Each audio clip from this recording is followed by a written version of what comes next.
みを数えろ。数えなや。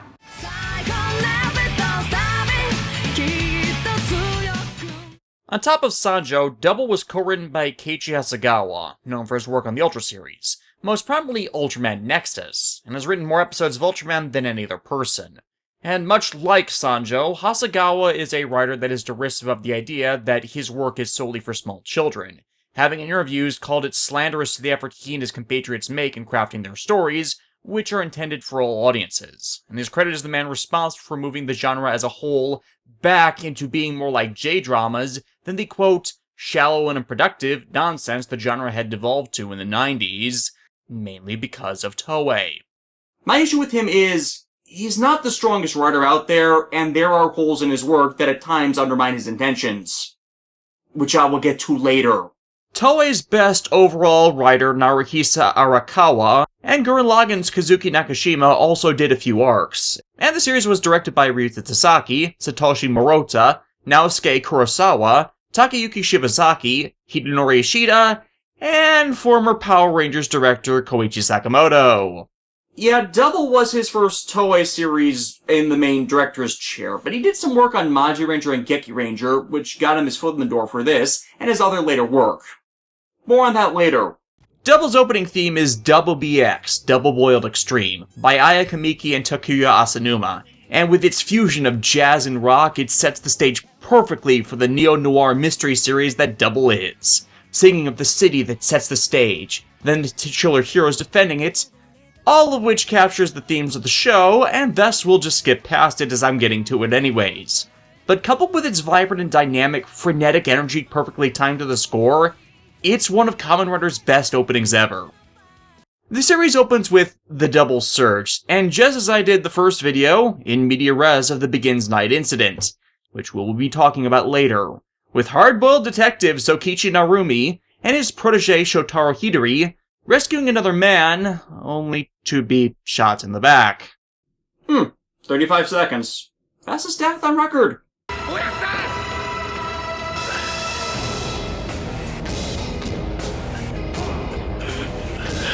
Their only hope of salvation from the people they are facing are these six in a belt and a case.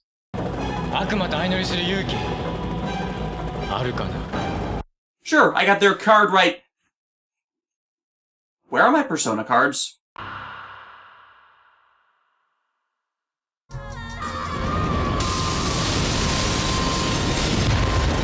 The two escape with this power, cutting to 1 year later. It's actually about 8 or 9 months from what we later learn. Time is weird in Tokusatsu. Regardless, our shift focuses on a young woman named Akiko who's just arrived in the scenic town of Futo, a windy city that has masses of windmills everywhere. And I mean everywhere, be they little toy ones or hanging props or even ones providing power between buildings. Hell, their town mascot is a windmill, and he's adorable! I really have to hand it to the production's design and stage setting people with their thoroughness on this one, as it's uncommon for scenes in the show to lack them. The largest, of course, being the CGI'd into the background Fudo Tower. But with a series that, thanks to its noir detective theme, creates a living persona of the city, it's something that sells it all as having a distinct identity and soul.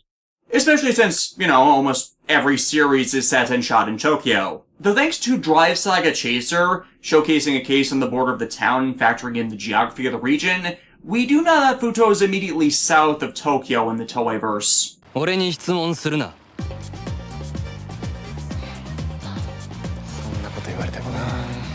Anyways, Akiko comes to the Narumi Detective Agency, where we once more meet with Shotaro and have a proper introduction with the man, having taken up his boss's hat to do the best job he can in helping the city with his own brand of hard-boiled detectiving.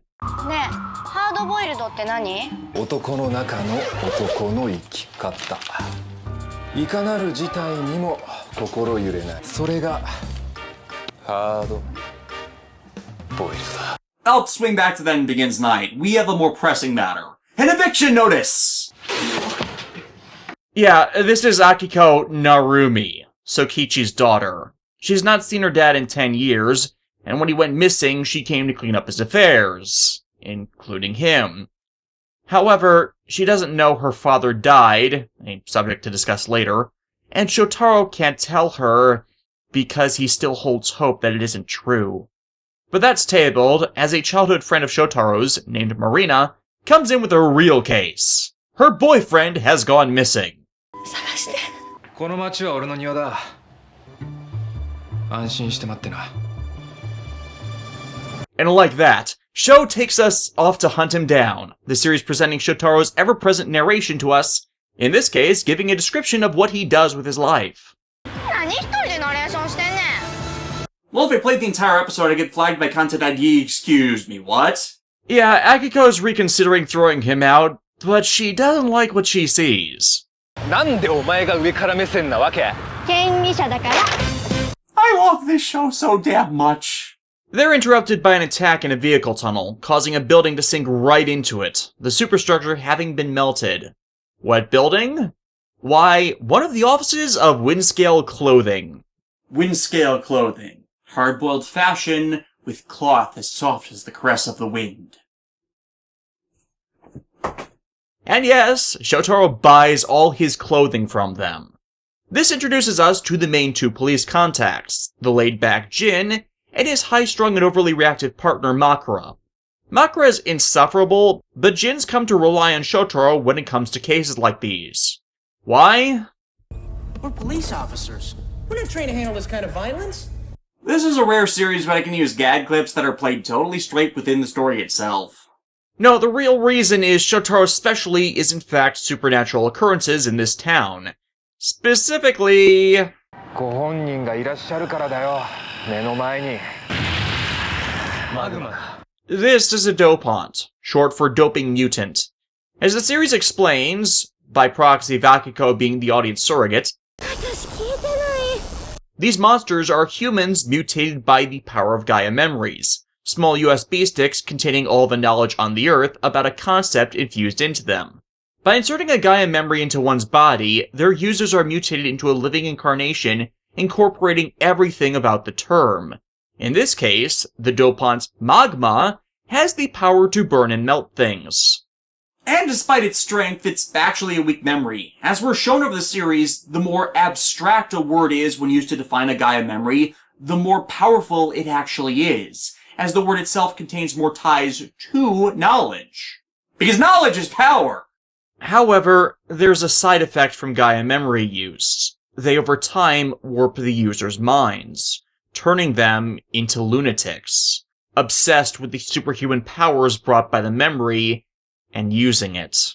As the doping part of the name implies, they eventually become indistinguishable from drug addicts, looking for their next fix and excuse to abuse their powers.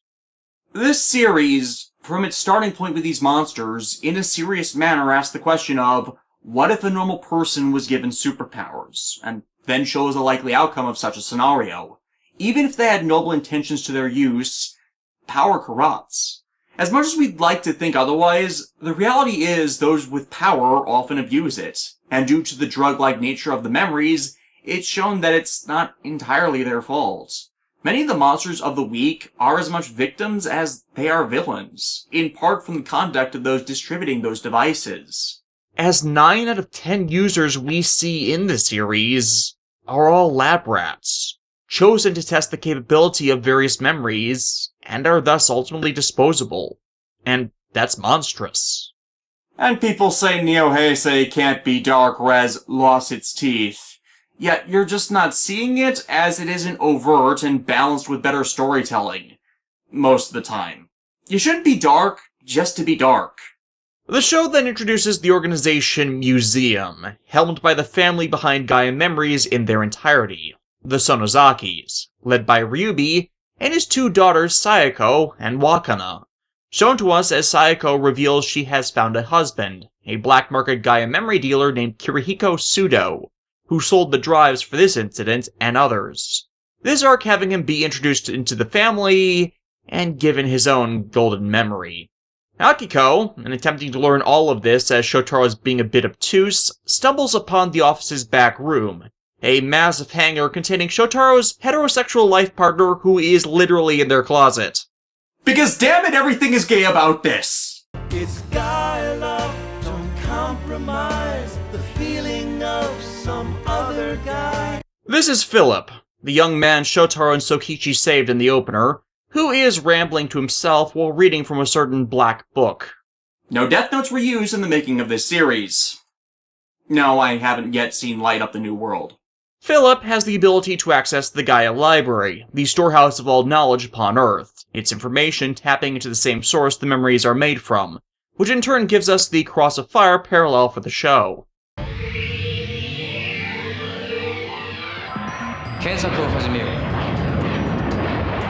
Second Wachowskis! And this is how Shotaro fights these superhumans and determines their identity from the clues he finds, the two skills complementing each other.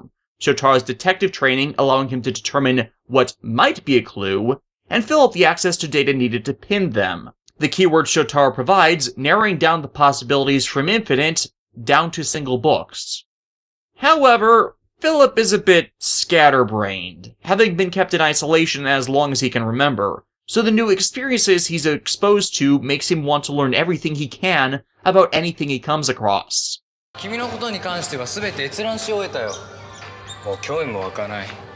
Okay, maybe not everything, but it's the pair's Achilles heel early on, for Philip has no understanding of priorities, or personal space. Philip's lookup determines the Magma Memories user is in fact Marina's boyfriend, Yosuke. Ah, so this is why the Hanamuras got sent to Inaba. What? And also his whereabouts, attacking another Windscale shop.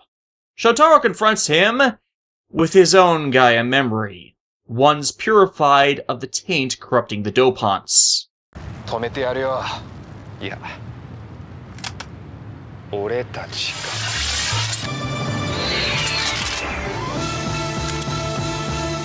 サイクロンジョーカーサイクロンジョーカーサイクロンサイクロンジョーカージョーカー変身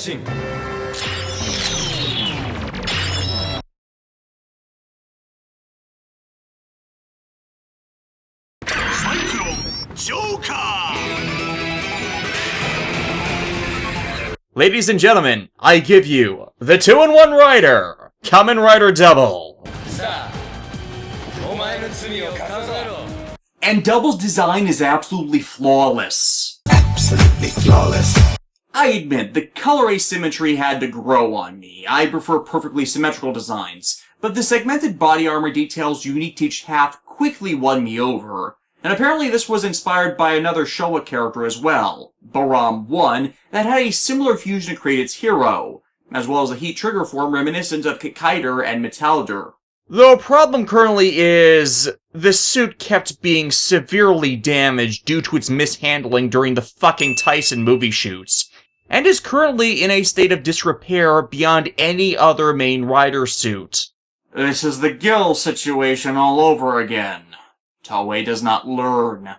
Double style motifs pay homage to Kamen Riders Ichigo, Nigo, and Black RX by being a black-green grasshopper with a motorcycle and a car, and the Cyclone forms all bearing a scarf. The first scarf part of a rider form since 1984. Old-time fans were happy to see it, alongside many other Showa elements Riku Sanjo and the company Plex, who does design work for Kamen Rider, inserted back into the show, and in modernized ways that fit the noir theme. Though apparently there were sects at Toei who hated seeing these homages to the franchise's roots, Yasuko Kobayashi specifically deriding not only the scarf, but everything it represented. Which explains so much about the derision towards Ishimori seen in her entries. Their issue with the trench coat in the original concept art, however, I entirely understand. But with the respect it was showing to the past, one of the things Heisei entries have often failed at after Kuga, it made a lot of it seem as if Kamen Rider was back at its best. Double's form change less so reflects Ichigo and Nigo, but more reinforces the Black RX one, being one of differently colored half changes triggered by switching the inserted Gaia memories. All of Philip's right-sided soul memories, reflective of how Philip's consciousness joins Shotaro's body, belong to an abstract or elemental concept, Cyclone being wind, heat, thermal energy, and Luna illusion, also bearing a motif of speed, power, and technique between them, which augments each form's attacks. Also, Luna! power based on illusions. Like the shadow of a moon. Yeah, there's a number of character parallels with the pair to Kotaro and Nobuhiko. Shotaro's, on the other hand, are body-type memories, which shape their attacks and physical ability. Joker, an agile close-range fighter modeled after a trump card. Metal, the endurance and armored brawler wielding the defensive metal shaft that can beat down from mid-range. And Trigger, which makes Double a glass cannon ranged attacker. And I say Double's power set is absolutely flawless, as between these 9 combinations, Double can deal with almost any situation where he's not straight out powered, as he can adjust on the fly to either counter an enemy's abilities, or hold out and get information to succeed in a second encounter by figuring out their weak points. The use of these powers reinforcing both Shotaro and Philip as highly intelligent individuals, and the symbolism of their partnership. Because damn it, everything is gay about this! Each of Double's half changes can be triggered ridiculously fast on the fly, which further accents Double's combat effectiveness, as it's easy to pull and replace the memories, and accented by the memory gadgets, the secondary toy line gimmick, which further augments their attacks, helped by how Riku Sanjo writes and utilizes forms and power-ups, not as toy line advertisements, but as story utilities. With rare exception, he prefers to use these powers and devices in ways that would accent the show or story, justify their use and purpose, instead of just shoving them in. All that Double's later introduced forms do is give them more power to deal with entities who may resist what these base forms can do. Granted, they're not O's or Decay with their insane number of forms and powers, but when Dopons generally go down if you can hit them the right way to eject the guy in memory, you don't need overwhelming power most of the time. Especially as he's one of the few riders whose enemies don't need to be killed to stop them. Which brings us to Double's finishing move.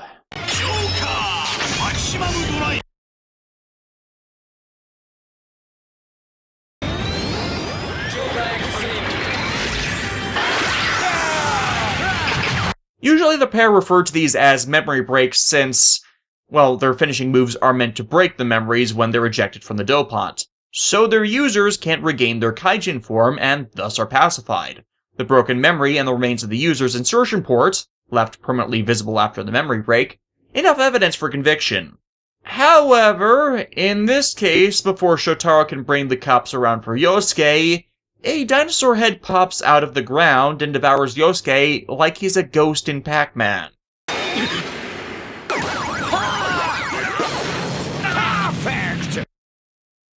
Huh. Deja vu. While Akiko tries to wrap her head around the fact these two are a superhero, Marina meets with Shotaro, collapsing in tears before even learning of Yosuke's fate. The woman reminiscing of the old times with Shotaro they had, before he was taken under Sokichi's wing and she became a fashion designer at Windscale, back when Shotaro was just a young boy who wanted to help anyone he could, because he was just that compassionate. This drives Shotaro back on the case to find Yosuke's killer, which introduces us to the Futo Irregulars, Shotaro's street-level contacts, the tech and adventure blogger Watcherman, the eternal spirit of Christmas Santa-chan, and the gossiping singing duo Queen and Elizabeth.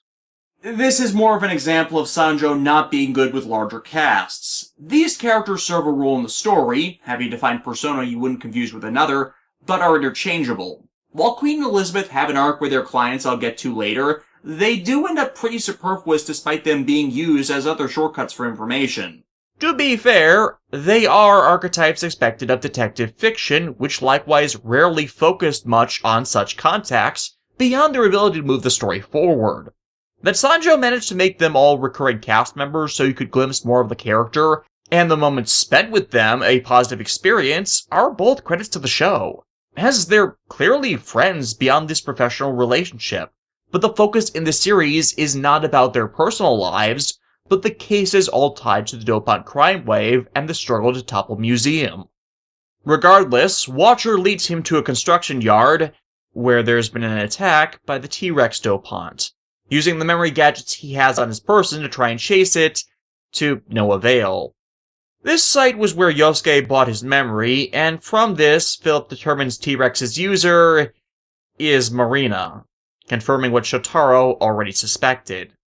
But even then, he can't believe she's changed that much due to the memory because of their friendship. この先の展開を言い当てようか。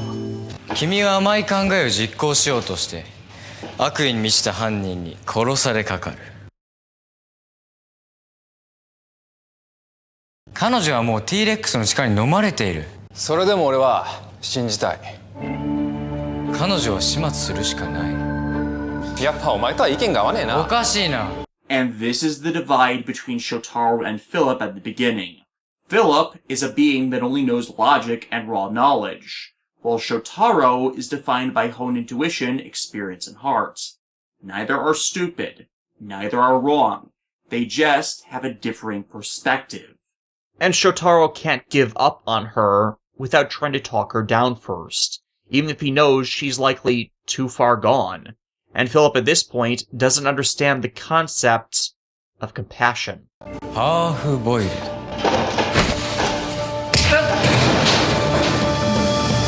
Yeah, free tip. Do not bring up the half-boiled thing. He really is not. お前の力は借りない。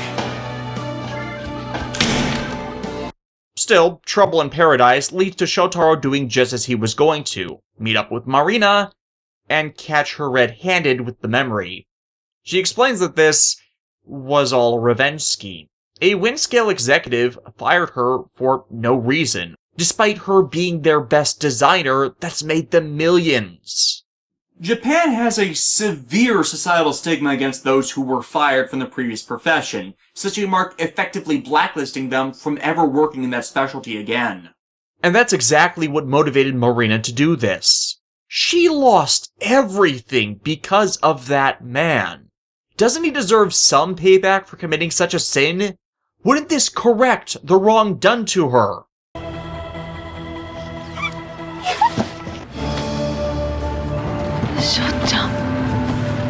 But the truth is, that wasn't up to her to decide. And Shotaro is not stupid. To be hard-boiled isn't to be callous and uncaring. It is to act with an unwavering conviction. And for a detective, their dedication is to the truth. 昔言ったろ。俺はこの街で誰一人泣いててほしかねえんだ。これ以上誰かの涙見たくない。お前はこの街そのものを泣かしてる。Marina recovers her memory, leaving Shotaro at her mercy, only for Philip to intervene in their heavy support vehicle, the Revolgari, still confused by why Shotaro punched him, and hoping he'll teach him why. Because damn it, everything is gay about this! Okay, before people come after me for the repetition of that, I have nothing against homosexual relationships. It shouldn't be anyone's business as long as you're not hurting anyone. I'm making the cracks because I legitimately ship the two and there's a lot of signs in the show that they are. The joke is me pointing out when and where, in spite of it never actually happening. However, this battle with T-Rex, after it uses scrap metal to amalgamate a larger form, shows one of Double's bigger weaknesses.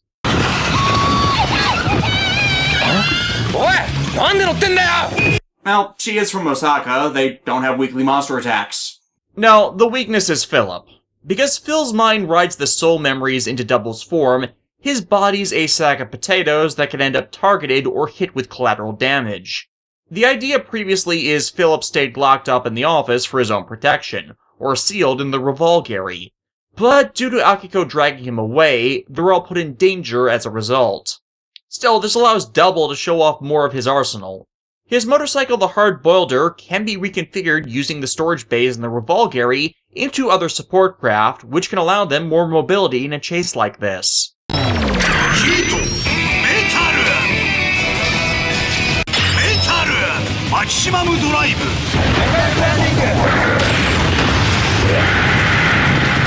The women, and Philip, are all saved, Marina's arrested, and to close the Word and Windscale arc, Akiko agrees to let Shotaro and Philip continue their work, while she acts as their boss. I love this show so damn much, and I really hope those new to it are beginning to see why.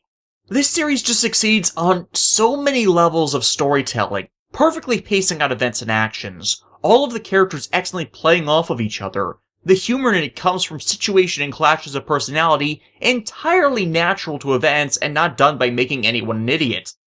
It challenges ideology and expectations of both its noir theme and the franchise despite respecting and playing into such, while using it to explore other aspects of them.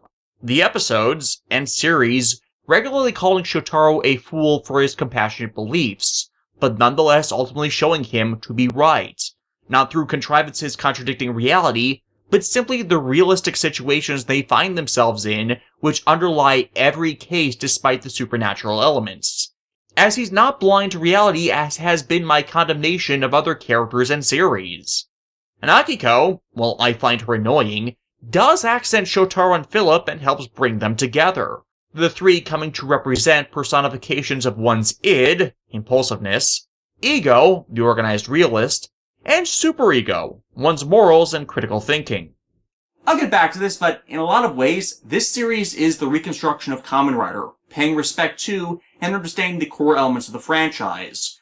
Ryuki, as I said in my review of it, was the death of Kamen Rider. That was the intent with it from the start, to kill all past interpretations from before that show was made, and shows after it struggled to find an identity again as a result. But when Decade ended that era by epitomizing its failures, Double aimed to allow ones after the freedom to be what they wanted, and it did so by revitalizing that past ideology when it was needed most, and once again, moving it, as Kuga did, into a new modern era. As now that I've seen nearly 80% of the franchise and rewatching this show for the first time in years, it does feel more like Kuga in how it examines, distills down to the best aspects, and modernizes the elements of the older shows. Again, in part due to the character parallels and various homages inspired from the older days. It's almost as if why people liked the show back then had more to do with character setting and story over some superfluous superhero gimmick, villain, or reused protagonist archetype.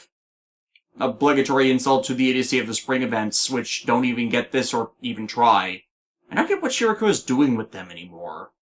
This brings us to the second arc, Don't Touch the M, with Wakana being revealed as having a day job as a radio DJ that Shotaro and Philip love to listen to.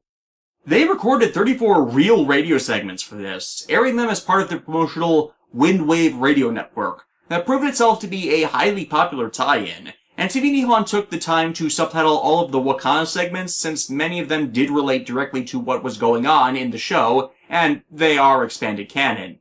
Even if you don't like TV Nihon for whatever stupid justification you use, you gotta give them credit for that.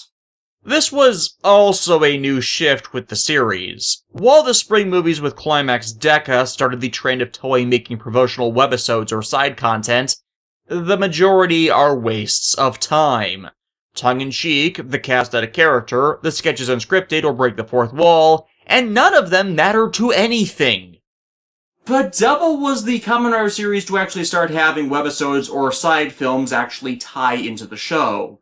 Quality's been mixed, the worst one's nothing but fight scenes and story content that should have been included in the main show, looking at you, Ghost, or blatantly obnoxious toy line advertisements, but there are fun ones which accent the story or character like all of Drive's and some of Forza's, but most pertinently, Shotaro's Delusion Diaries.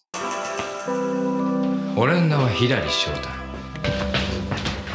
郎。俺の名前も左翔太郎。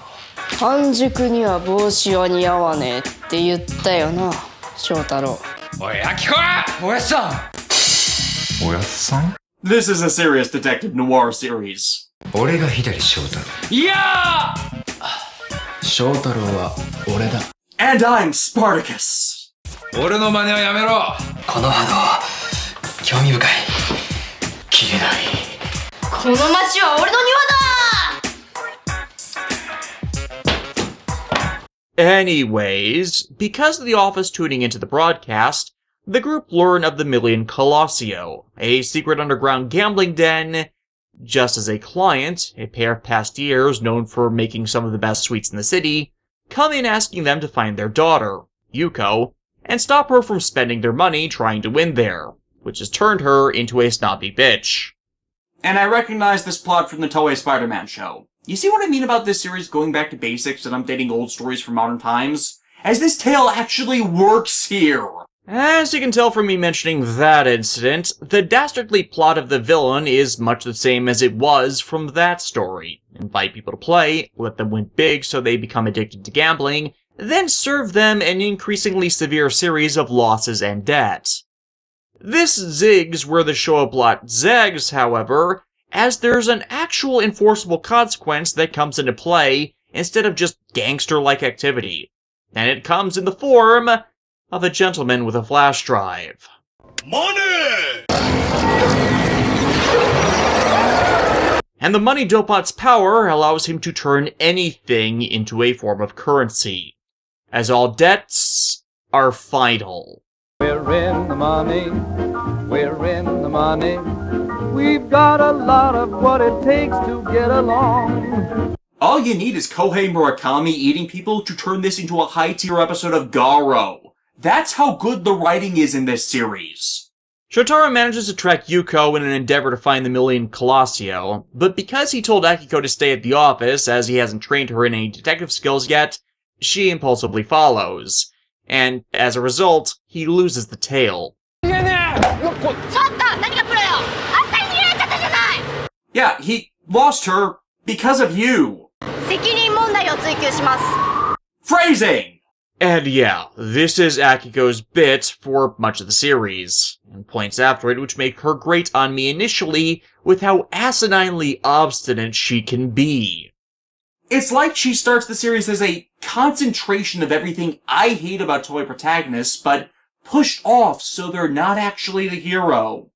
However, unlike other characters who pull the same stunt she does and ends up wrecking the reception of entire series as a result, 1, she got comeuppance for her actions most of the time to show she shouldn't do that shit. Others like Raito Suzuki, Takaharu Igasaki, and Lucky I cannot say the same. 2, there was a point to her doing such, as it wasn't just for the sake of bad comedy, though it does facilitate comedy, both good and bad. And 3, she grew the hell up! Seriously, people, how hard is this to do? Take an immature, insufferable brat and develop them into a good character that doesn't pull that bullcrap. Actually, show them diverging from their early actions into a decent human fucking being. As all it really does take is holding them accountable for their actions so they don't do them again, and not just complaining about them or saying they shouldn't do them, but nailing them to the wall if they fuck things up for everyone around them. Someone that is a moron, inexperienced in a role, or just plain incompetent should not be subbed so much into the limelight as Toei keeps doing with their lead characters. Regardless, while following another lead, this tips Shotaro off to the money dopant after he cases out his prior victim. However, we see another Achilles heel of the double system, and it's once again Philip. In passing as a descriptor for the case, Shotaro makes mention of the importance of family, which causes him to, well, glitch out, half remembering a remnant of a memory of his family, but once so distorted, he fixates on trying to see it. Philip is an amnesiac. All memories from before he was used in Museum's pursuit to develop Gaia memories has been lost to him, and what was left hollowed out, so his obsession for knowledge, just for knowledge's sake, was all he had. Thanks to Shotaro and now Akiko, he has more than that now, but this inability to gain some remnant of knowledge about himself from the library has him blue-screened several times in this arc, putting them both in danger. While they engage money a couple times, these stallouts are what allows him to keep getting away, with someone else also interfering in the pursuit.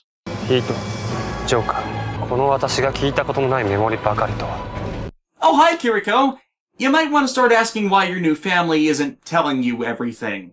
This detail making clear for the audience that their gear isn't what the villains make. They may harness the same root power, but outside of that, they're nothing alike.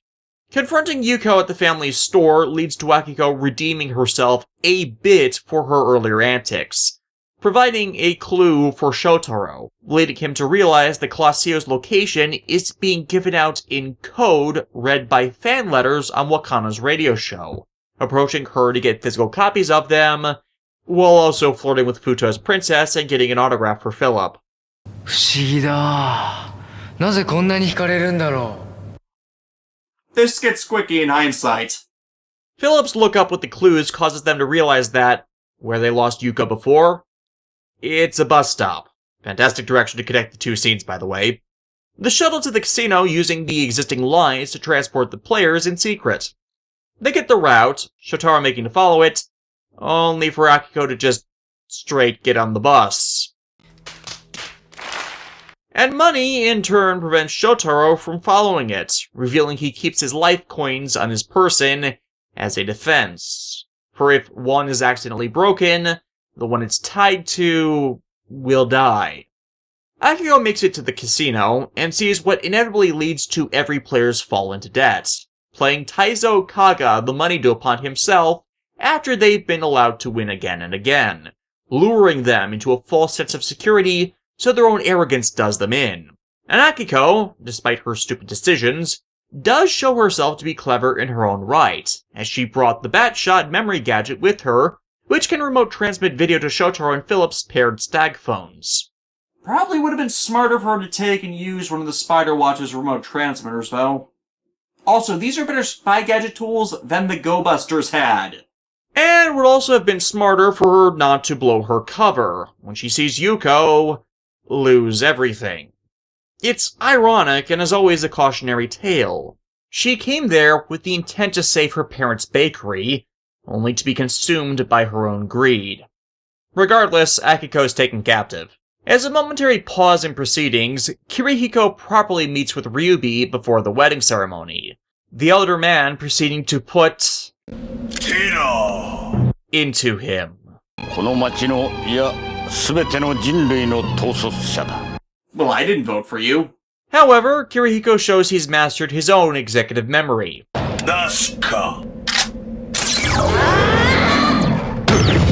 resisting his and Wakana's dopant form attacks, passing their challenge, and letting him into the family in a private ceremony.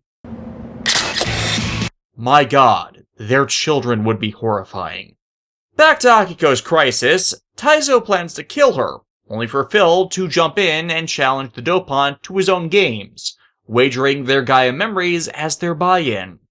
As the memory corruption's already gotten to Taizo, making him more greedy, he agrees to this, transporting the pair to the casino. Philip using this interim to read up on gambling strategy to complement his logical mind.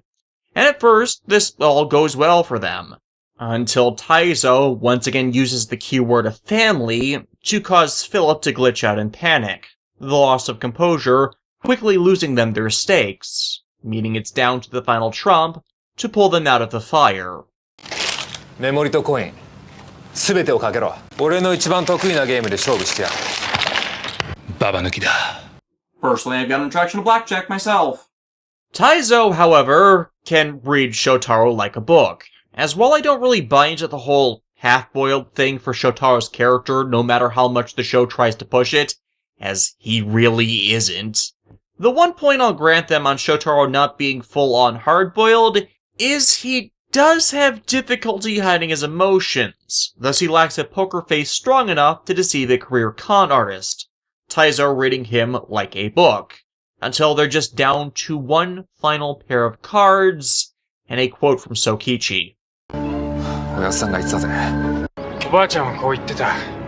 男の仕事の8割は決断だ。そっから先はおまけみてえなもんだってな。残った札はいらねえ。俺自身がジョーカーだからな。Half-boiled, hard-boiled, it doesn't matter. Shotaro Hidari is a badass. Though admittedly he got an assist on the win, Shotaro equipping the double driver before their last play, as when he does, he and Philip can share thoughts, Shotaro having seen glimpses of his partner's echo of a memory before in their battles.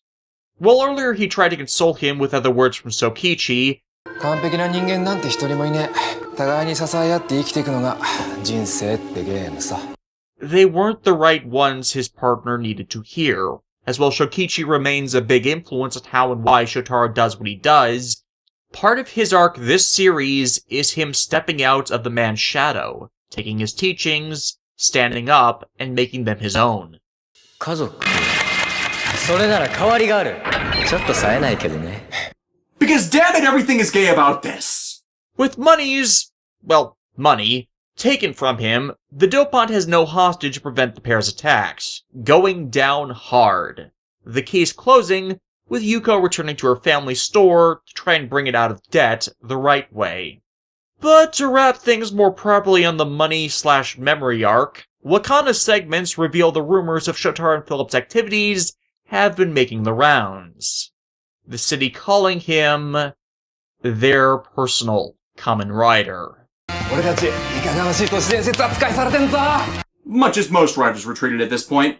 But this is another sign of how the show respects the old series, as that is a title that must be earned. Next time we'll get into more cases, more letters, and more of a development of Akiko away from being a liability. It's slow, but by God does it actually happen.